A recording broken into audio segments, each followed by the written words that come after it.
미국 일리노이아 대학의 심리학 교수이자 세계적인 행복 전문가라 할 수 있는 에드 디너 박사가 전 세계 130여 개 국가 국민들을 대상으로 이런 설문조사를 했습니다. 당신은 한 인간으로서 존중받고 있습니까? 이런 질문을 던졌는데 북미와 유럽 대부분의 국가 국민들의 90% 이상이 yes, 나는 한 인간으로 존중받고 있다라고 대답했다고 합니다. 한국인들은 얼마나 존중받는다고 대답했을까요? 한국인들은 50%, 절반 정도만 내가 한 인간으로 존중받는다고 생각한다는 거죠. 한국인들이 절반 정도만 내가 한 인간으로 존중받는다고 생각한다는 것은 뒤집어 말하면 한국인의 절반가량은 다른 사람을 한 인간으로 존중하지 않는다는 거죠. 그러니까 절반 이상이 나는 인격적인 대우를 받지 못한다 이렇게 느끼고 있다라는 거죠. 나는 한 인간으로 존중받고 싶어 하면서도 다른 사람은 인격적으로 존중하지 않는 것은 이중적인 거죠. 그러므로 우리는 이 여러분의 가정, 직장, 우리 교회, 삶의 자리에서 하나님 믿는 자로서 우리가 어떤 삶을 살아야 하는지를 우리는 말씀을 통해서 꼭 기억하시기 바랍니다. 한국인이 다른 사람을 한 인간으로 존중하지 않는 그 이유가 여러 가지 있을 거예요. 여러 가지 있는데 그 중에 중요한 원인 중에 하나가 물질이에요. 물질. 그러니까 물질의 기준으로 상대방을 대하는 거죠. 돈이 많다고, 또 권력이 있다고, 명예 있다고 그런 사람들은 존중해 주지만 그렇지 않은 사람들은 존중해 주지 않는 것. 이것이 지금 우리의 지금 삶의 사회에 깊이 뿌리 박힌 이런 천박한 정신이고 모습인 것입니다. 식당에 가면 가끔 좀 인상 찌푸리게 하는 만드는 그런 사람들이 있어요. 이 종업원을 아주 그냥 막 함부로 대하는 그런 분들이 있습니다. 그분들의 생각에는 뭐냐면 내가 돈을 주고 내가 돈을 지불했으니 이 식당의 종업원들은 나를 왕처럼 섬겨야 된다는 거예요. 그러니까 내가 돈을 주고 샀다나 이런 그 마인드로 즉 이 식당에 가서 이렇게 천박하게 행동하는 이들 우리는 종종 보게 되죠. 회사에서도 회사 만든 사람이 사장이 이제 직원들에게 내가 당신들에게 월급 주니까 막대해도 된다 이렇게 생각하는 거예요. 다른 사람을 인격적으로 대우하지 않은 그 바탕에는 어떤 공통적인 심리가 있어요. 물질은 물질. 물질로 그 사람을 평가하고 대하는 거죠. 돈으로 사람을 대하고 돈으로 사람을 평가합니다. 자, 이것은 우리가 지금 황금 만능주의 시대에 살기 때문이기도 하지만 우리 하나님 믿는 성도들 중에서도 그렇지만 세상 사람들은 돈을 최고의 가치로 두고 있는 거예요. 심지어 돈을 하나님의 위치에 올려놓고 있으니 그러니 다른 사람들을 다 물질적인 잣대로 기준으로 바라보는 평가하는 겁니다. 오늘 우리 이 말씀은 지금부터 약 3,300여 년 전에 주신 말씀이에요. 그런데도 이 말씀을 읽으면서 우리는 하나님 이 시대를 예견하시고도 주신 말씀으로 우리 보이죠.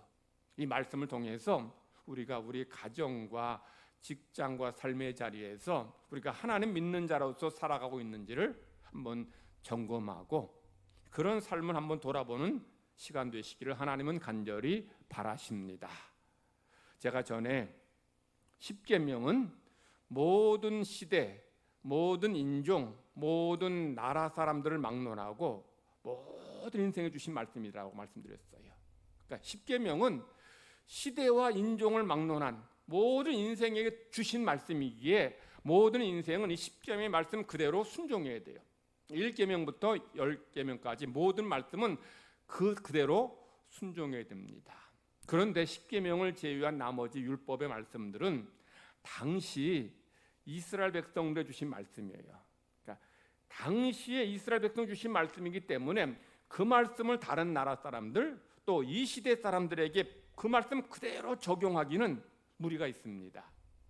네, 그러면 어떻게 이 말씀을 우리 이 시대는 이 말씀 필요 없느냐? 그건 아닙니다.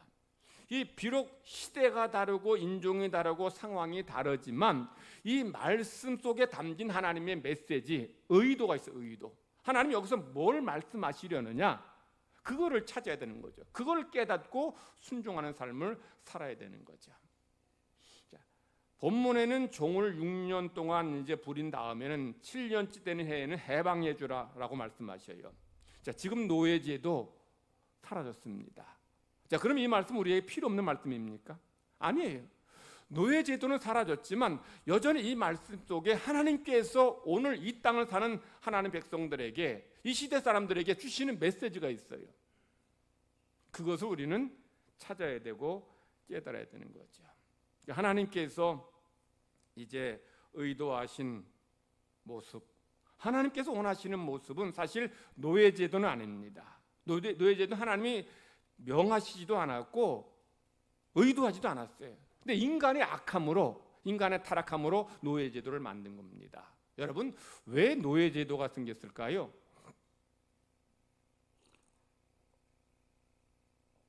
고대 사회에서 또 우리 문명화되기 전까지만 해도 인간 공동체에는 힘이 있는 사람이 있고 힘이 없는 사람도 있습니다.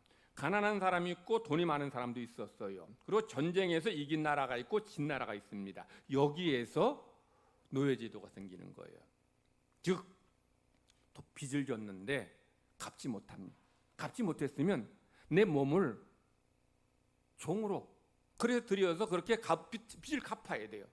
전쟁에서 패배한 나라 백성들은 포로로 끌려와서 노예가 됩니다. 자, 이런 이유 때문에 노예가 생기게 마련이죠. 자, 그런데 하나님께서 이 노예제도를 완전히 그러면 없애면 되지 않느냐라고 이렇게 우리가 쉽게 생각할 수 있지만 그건 말처럼 쉽진 않아요. 그렇게 하려면은 자, 먼저 권력을 다 없애야 돼요.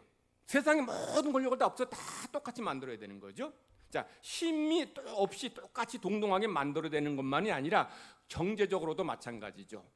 완전한 공산주의, 똑같이 일하고 똑같이 분배하면 부자도 가난자도 없게 됩니다. 자, 그런 완전한 공산주의 제도가 실행돼야 돼요. 그리고 전쟁이 없어야 돼요. 전쟁에서 진 나라는 포로로 끌려와야 되는데 전쟁 없는 그런 나라, 이런 완전한 공산주의, 모든 권력을 다 없애는 거예요. 그것은 예수님이 오실 때에라만 가능한 거죠. 이 세상에는 그런 세상이 주님 오실 때까지는 올 수 없죠. 그러니 세상에 이런 노예제도가 생길 수밖에 없는 거예요. 그럼에도 불구하고 하나님은 이 노예를 어떻게 대우하라 하시냐? 덜 비극적으로, 덜 비참하게 대우하라는 거예요. 그래서 혹시 어떤 사람이 종이 될지라도 평생 종 되게 하지 말고 6년만 일하게 하고 해방시켜 주라는 거예요. 다른 나라에서는 항구적으로 죽을 때까지 종살이해야 돼요. 그리고 그의 자식까지도 종살이해야 됩니다. 근데 하나님은 하나님 백성 공동체 안에는 혹 빚을 져서 갚지 못해서 종이 되었으면 몇 년? 6년만 일하는 거예요. 6년만 종살이하고 해방시켜 주라는 것입니다. 하나님이 종이 됐을 때, 어떤 사람이 종이 됐을 때 6년 후에 해방하라고 하신 이유가 크게 세 가지가 있어요. 첫 번째는 모든 인간은 하나님의 형상대로 지음받았기 때문에 그가 사회적인 지위가 있든 없든 부자든 가난하든 다 하나님의 형상을 입은 사람인 거죠. 그래 동등하다는 거죠. 동등한 사람이기 때문에 혹 누가 가난해져서 빚을 갚지 못했다 할지라도 그렇다고 빚을 다 그냥 무조건 탕감하면 안 되죠. 그러면 경제제도 완전히 사라지게 돼. 그러니까 빚을 져서 그걸 갚지 못했으면 책임져야 되죠. 그게 뭐예요? 내가 몸으로 섬기는 거예요. 얼마 동안? 6년 동안. 그러나 그걸 넘어가는 것은 하나님께서 당신의 형상으로 창조하신 인간의 그런 본성, 존엄성을 파괴하는 거예요. 그러니 6년이 맥시멈입니다. 6년 동안만 종살이 시키라는 거예요. 그 다음에 해방시켜 주라는 거예요. 자, 이 말씀이 오늘 우리들에게 어떤 메시지, 어떤 의미를 줄까요? 주위에 있는 이웃들을 존중하라는 거예요. 가난한 자들, 소외된 자들, 나그네들 인격적으로 대하라는 거예요. 돈이 많다고 돈이 적다고 그렇게 대하지 말고 모든 인간은 하나님의 형상대로 지음받았으니 그를 인격적으로 대해주라는 거예요. 그러나 이 시대 황금 만능주의 시대입니다. 돈이 모든 것의 기준이고 척도입니다. 그러기 때문에 하나님 더더욱 이 말씀을 하신 거예요. 돈이 주인이 된 이 시대에 살아가는 하나님의 백성들 더욱더 돈의 종이 되지 말고 돈을 신으로 섬기지 말고 그 곁에 있는 이웃들, 또 가난한 자들 이런 사람을 인격적으로 존중하고 사랑하는 삶을 살아가는 것, 이것이 하나님의 백성의 첫 번째 모습이라는 거죠. 두 번째, 종을 6년 동안 일하게 하고 7년째 되는 해에 풀어주게 하신 두 번째 이유는 이스라엘 백성들도 애굽에서 종이었기 때문입니다. 우리 출애굽기 20장 2절에 이렇게 말씀합니다. 나는 너를 애굽 땅 종되었던 집에서 인도하여 낸 내 하나님 여호와니라. 하나님이 이스라엘 백성을 6년 동안 종살이한 다음에 해방되게 하신 이유는 그들도 과거에 애굽의 종이었기 때문입니다. 너희들도 종이었지 않느냐? 이스라엘 백성들 애굽에서 종살이할 때 얼마나 학대받고 괴로웠습니까? 너무 힘드니까 하나님 앞에 우리 살려달라고 하나님 앞에 부르짖어 기도했어요. 그러니 하나님은 이제 혹시 너희 중에 누가 가난해서 종이 되었을지라도 너희가 과거에 종살이했던 것을 기억하면서 그를 긍휼히 여기고 그를 6년 만에 풀어주라는 거예요. 그것이 하나님 백성의 삶의 모습이라는 거죠. 그래서 2절 말씀 보면 내가 시브리 종을 사면 그는 6해 동안 섬길 것이요 7째 해에는 몸값을 물지 않고 나가 자유인이 될 것이라고 말씀하십니다. 이 말씀이 오늘 우리에게 어떤 의미가 있고 어떤 메시지를 줄까요? 우리 주위에 있는 이웃들을 역지사지의 마음으로 대하라는 거죠. 특별히 나그네들, 가난한 자들을 역지사지의 마음으로 대하라는 거예요. 우리나라에 요즘 우리나라가 좀 경제 소득 우리 수준이 많이 이제 올라가서 다른 가난한 나라 사람들이 우리나라에 와서 많이 노동자로 일하면 외국인 노동자들이 많아졌어요. 전에는 외국인들 보기 좀 쉽지 않았는데 요새는 제가 여기 가로공원에서 운동하면 하루에 몇 명씩 봐요. 그만큼 많아졌다는 얘기죠. 그들은 이 땅에서 지금 나그네입니다. 그들 나름대로 자기 나라에서는 그래도 배운 사람들인데 지금 여기 와서 노동자로 힘들게 일하고 있어요.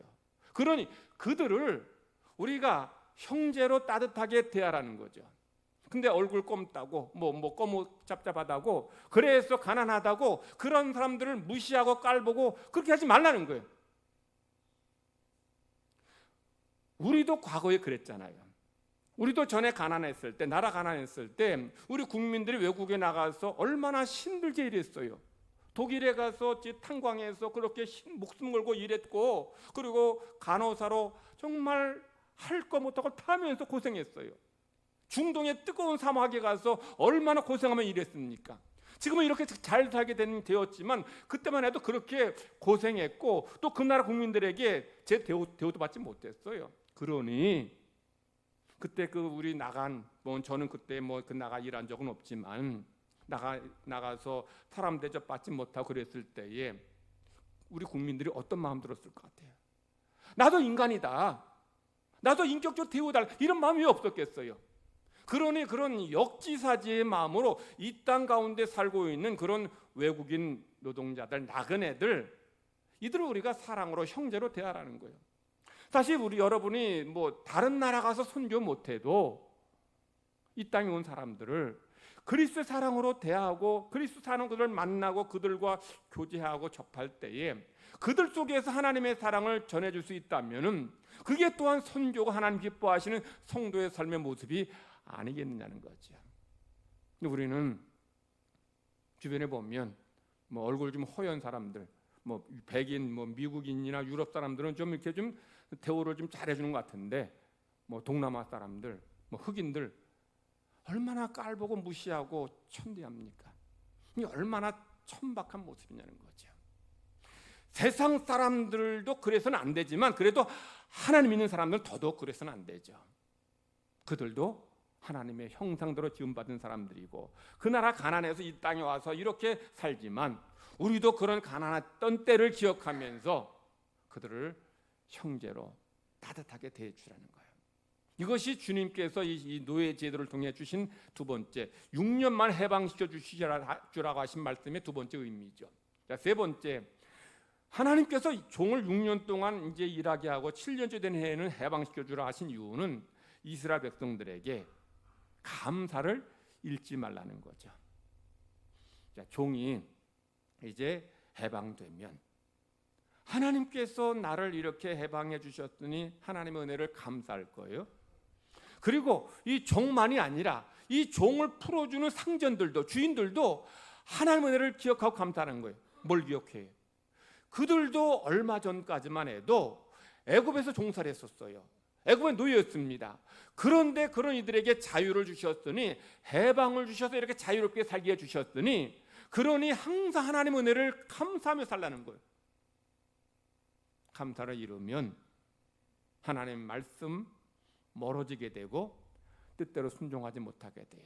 그래서 하나님은 이스라엘 백성들에게 그들이 종이든지 자유인이든지 하나님께 우리에게 이런 자유와 풍성함을 허락해 주셨음을 늘 잊지 말고 기억하고 감사라는 거예요. 그래서 6년 동안 일하고 7년째 되는 해에는 해방시켜 주라는 거예요.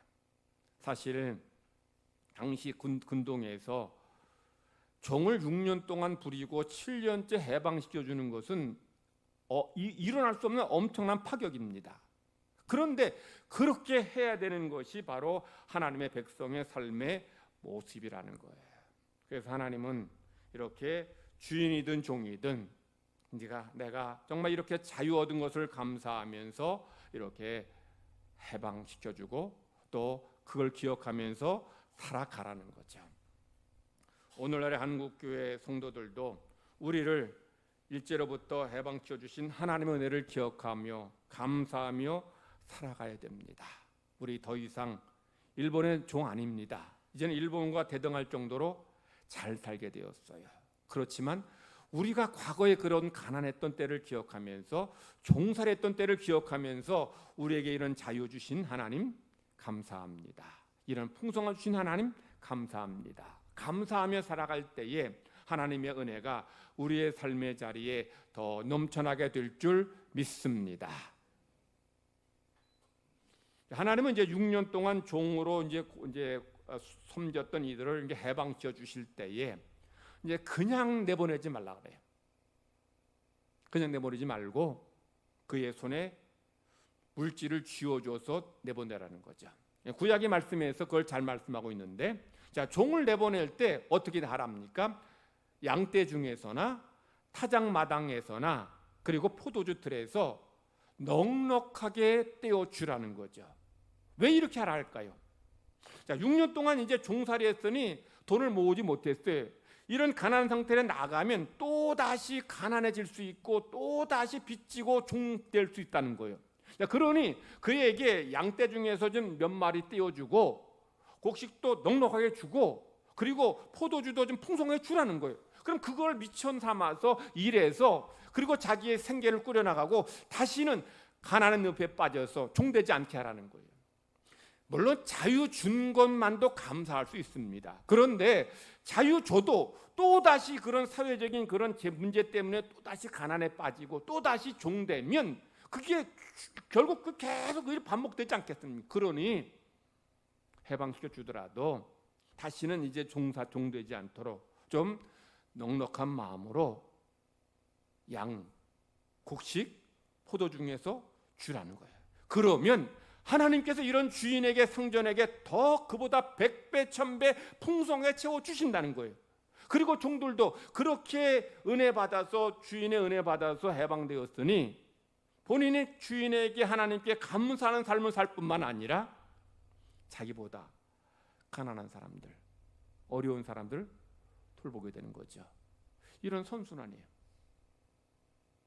이런 소외된 자들에 대한 이런 배려를 통해서 하나님은 당신의 공동체가 이렇게 건강한 공동체, 하나님의 사랑이 이렇게 풍성한 공동체 되기를 원하시는 거예요. 노예제도를 완전히 없애지는 못하지만 그럼에도 불구하고 이렇게 넉넉하게 떼어줄 때에 그럴 때 그 종도 또 주인도 하나님의 은혜를 감사하는 마음으로 살아가게 된다는 거예요. 그런데 이제 어떤 문제가 생기는가 하면 종이 이제 열심히 일해서 성실하게 일해서 주인이 그 종을 참 이쁘게 봐서 그에게 여종 하나를 이제 붙여줘서 결혼하게 하는 경우입니다. 결혼하면 이제 애도 낳게 되고 아들이나 딸을 낳습니다. 그런데 이제 6년 지나고 7년째 되는 애 이제 종은 이제 풀려날 수 있는데 그 아내 여종이었던 아내와 거기서 낳은 자식들은 풀려날 수가 없어요. 왜냐하면 주인의 소유이기 때문에. 만약에 종이 이 사람이 이제 종으로 들어갈 때 자기 아내가 있어서 같이 들어갔다면 그리고 그 사이에서 자식을 낳았다면 6년 지난 다음에는 아내와 자식들과 함께 같이 나올 수 있어요. 그런데 주인의 소유인 여종과 결혼해서 거기서 자식을 낳았다면 여종 자기 아내도 자식들도 나올 수 없고 단신으로 혼자 나가게 되는 거예요. 자, 이럴 때 이 종이 나는 내 주인을 사랑하고 그리고 내 아내와 자식들을 사랑하니 내가 나가서 자유되지 원치 않는다. 나 평생 주인의 종 되기를 원한다. 라고 한다면 그러면 이제 이 주인이 이 종을 재판장에게 데리고 갑니다. 그리고 재판장은 이 종을 저 문이나 문설주에 데리고 와서 그 문이나 문설주에 이 종의 귀를 대고 송곳으로 구멍을 뚫어요. 그러면 이 종은 평생 그 주인의 종이 되는 거예요. 이렇게 하기까지는 물론 그 아내와 자식을 사랑하기 때문이기도 하지만 이스라엘 공동체에서 그 종들을 그렇게 학대하지 않고 잘 대해주는 그런 아름다운 전통들이 있기 때문이 할 것입니다. 그런 중요한 것은 이렇게 귀에 구멍이 뚫린 사람은 어디를 가든 자신의 신분을 속일 수 없어요. 구멍이 있으면 뭐다? 어떤 사람이다? 종이다. 종이라는 거예요. 그런데 이 귀에 있는 이 구멍은 수치스러운 종이란 표시가 아닙니다. 희생과 사랑과 헌신의 표시예요. 즉 내가 주인을 사랑해서 자발적으로 종이 되기로 결단한 것이 바로 이 구멍이죠. 내가 자식과 아내를 사랑해서 내 자유를 스스로 포기한 것, 이것이 바로 이 구멍에, 이 귀에 있는 구멍에 담긴 의미예요. 그러므로 이 귀에 있는 구멍은 종이라는 부끄러운 그런 수치의 표시가 아니라 내가 주인을 사랑하고 내 자녀와 아내를 사랑해서 내가 자유를 다 내려놓고 이들 위해 내가 헌신하고 희생하는 그런 삶을 살았다는 이런 아주 영광스러운 표시인 거예요. 그러니 일반 종하고는 다르죠. 6년 동안 일한 종하고 달리 이 종들은 정말 참 존경할 만한 종들입니다. 그렇게 주인을 사랑하고 그리고 자기 아내와 자기 자식을 사랑해서 그래서 자기의 정말 이제 자유할 수 있는데 얼마나 자유할 수 있는 이런 이 상황인데도 불구하고 자유를 스스로 포기한 종인 거죠. 그래서 주님께서 오늘 우리가 주신 말씀에는 바울 사도도 이런 자신의 몸에 이런 구멍, 흔적이 있다라고 표현해요. 우리 신약의 말씀에서 그렇게 말씀하는데 마지막에 내게 그리스도의 흔적이 있다, 예수의 흔적이 있다 말하는데 흔적은 달리 말하면 낙인을 낙인. 당시 고대 사회에서는 종들에게 낙인을 찍기도 했어요. 이 낙인은 주인의 소유란 표시입니다. 바울에게 나도 이런 낙인이 있고 흔적이 있다는 거예요. 표시가 있다는 표시. 바울의 몸에 있는 흔적이 정확히 어떤 흔적이었는지는 성경이 기록하고 있지는 않아요. 근데 우리는 아마 바울이 복음 전하다가 채찍에 맞은 상처, 채찍에 그냥 그 찢게하고 막 뜯기고 이런 상처들이 온몸에 있을 거예요. 그리고 루스드라에서 돌에 맞아 거의 죽은 상태에 됐었죠. 그런데 그 돌에 맞은 상처들, 이런 상처들이 바울이 말한 이런 흔적이 아닌가 싶어요. 근데 바울은 이 자기 몸에 있는 흔적을 보면서 두 가지를 평생 떠올렸어요. 하나는 뭘까요? 내가 과거에 행한 죄입니다. 그가 스데반을 돌로 쳐서 죽인 그 과거의 죄, 예수를 믿는 사람들을 핍박한 그 과거의 악, 이 자기의 그 몸에 있는 상처를 볼 때마다 내가 저렇게 스데반을 돌로 쳐서 죽였고, 그리고 많은 성도들을 돌로 치고 많은 성도들을 이렇게 때리고 박해하고 그런 압박했던 그런 자신의 부끄러운 삶을 계속 떠올리는 거예요. 두 번째, 바울은 자기의 몸에 있는 상처를 보면서 뭘 떠올렸을까요? 이런 나를, 이런 인간 말종과 같은 나를 하나님께서 사랑하셔서 자녀 삼아주시고 구원해 주셨다는 것을 계속 떠올리게 하는 거예요. 바울의 몸에 있는 상처는 내가 스데반을 죽였고 내가 저런 사람을 죽였는데 그런 죄인 중에 죄수여 하나님의 원수인 나를 하나님이 포기하지 않으시고 사랑하셔서 구원해 주신 것을 늘 떠올리게 해요. 그러니 바울은 자기 몸에 있는 상처가 내가 복음을 전하다가 이렇게 주를 위해 복음 전하다가 이게 입은 상처라고 이런 자랑이 아니에요. 자랑할 틈이 없는 거예요. 왜냐하면 구원받을 만한 자격이 없는데, 구원받을 만한 모습이 없는데 그런 날 하나님이 사랑해 주셔서 구원해 주셨으니 바울은 흔적 볼 때마다, 자신의 몸에 있는 흔적 볼 때마다 하나님 감사합니다, 하나님 고맙습니다, 이런 고백이 늘 떠나지 않는 거예요. 사실 바울 정도 이렇게 복음 전하고 바울만큼 이렇게 고난당한 사람이라면 얼마든지 자기를 자랑할 만해요. 사도들 중에 바울만큼 그렇게 복음 전하고 고난당하고 그렇게 많은 영 구원하는 사람 누가 있어요? 그래 얼마든지 교만해질 수 있는데 바울이 교만해질 수 없었던 이유가 바로 뭐냐면 자기 몸에 있는 흔적이죠. 흔적을 보면서 하나님의 사랑을 기억하는 거예요. 하나님의 사랑을 떠올리는 거예요. 나는 이미 벌써 저 지옥 밑바닥에 갔었어야 됐는데 하나님이 그런 나를 포기하지 않으시고 사랑해 주셔서 내가 이렇게 영광스러운 직을 감당하는 사도가 되었다, 이런 고백이 늘 있는 거예요. 여러분의 몸에는 흔적이 있습니까? 그리스도의 흔적. 유대인들에게는 흔적이 있었어요. 하나님의 백성에는 흔적이 있었는데 그게 뭘까요? 할례죠. 할례는 몸에 행한 하나님의 자녀라는 흔적입니다. 사실 할례는 하나님께서 나를 하나님의 자녀로 삼아주신 그런 은혜를 몸에 표시하는 것, 표시. 근데 이 유대인들은 그 할례를 어떻게 해석했는가 하면 자신들을 남과 다른 특별한 존재라는 그런 표시로 착각을 한 거예요. 할례는 그들이 다른 민족과 다른 특별한 존재라는 것을 말해주는 게 아니에요. 오히려 하나님의 은혜를 말해주는 거죠. 그런데 이들은 이렇게 착각하고 할례를 이렇게 다른 민족을 무시하고 멸시하는 이런 잘못된 생각을 가진 거예요. 그래서 바울 사도는 유대인의 할례를 부정적으로 생각하죠. 왜냐하면 유대인들이 할례를 자기 자랑으로 여기기 때문에. 그래서 오늘 우리 교회에서는 할례를 행하지 않습니다. 뭘 해요? 할례 대신에 세례를 베풉니다. 세례는 여러분의 몸에 있는 그리스도의 흔적이에요. 그러니까 세례는 내가 하나님의 자녀라는 그런 그 의미도 담고 있지만 거기엔 더 중요한 것을 이야기하고 있어요. 뭐냐? 하나님 백성다움이죠. 내가 하나님 세례 받아서 하나님 자녀 되었으니 하나님 자녀답게 살아야지. 내가 하나님 백성 되었으니 백성다운 삶을 살아야지. 이걸 끊임없이 이야기해주고 있는 거예요.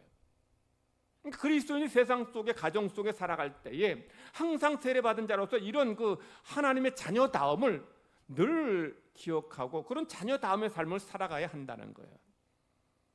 그래서 세례에는 눈에 보이는 흔적은 없습니다. 만약 흔적이 있으면 우리도 유대인들처럼 우리가 잘났다고 이렇게 교만할 수 있으니 하나님은 세례받을 때 흔적은 아예 없게 했어요. 대신 항상 겸손하게 은혜를 기억하고 감사하게 살아가라, 이 우리에게 말씀하시는 거예요. 성도 여러분, 여러분은 하나님의 은혜로 구원받은 하나님의 백성임을 믿습니까? 여러분 하나님의 백성이고 하나님 여러분에게 그런 영원한 생명을 기업으로 허락하여 주셨습니다.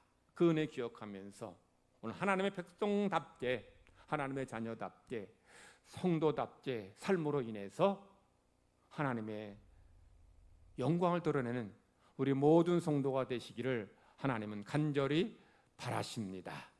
여러분 몸에는 그리스도의 흔적이 있습니다. 기도합시다. 하나님 아버지 감사합니다.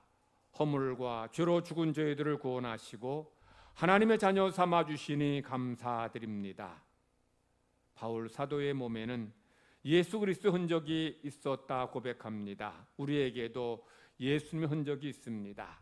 그 흔적 눈에 보이진 않지만 우리는 그 흔적을 늘 기억하면서 죄로 죽었던 저희들을 구원하신 하나님의 사랑을 늘 고백하며 기억하며 감사하며 살게 하여 주시옵소서. 종을 6년 동안 일하게 하고 7년째 해방시켜 주신 하나님의 주신 메시지가 무엇인지 우리가 함께 생각해 보았습니다. 모든 인간 그의 사회적 지위나 돈의 많고 적음과 관계없이 하나님의 형상대로 지음받은 동등한 존재이기에 우리가 정말 서로 사랑하는 삶을 살아야 될 것이고, 그리고 우리도 과거에 고난당한 어려움당한 그런 시절이 있었습니다. 그러기에 우리가 이 땅에 있는 나그네들을 역지사지의 마음으로 사랑하며 형제를 대하는 하나님의 백성들 되게 하여 주시옵소서. 항상 우리 마음속에 구원의 은총에 대한 감사가 넘쳐나게 함으로 우리의 삶을 통해 주님 영광 받아 주시옵소서. 감사드리며 예수님의 이름으로 기도 드리옵나이다. 아멘. 찬송가 300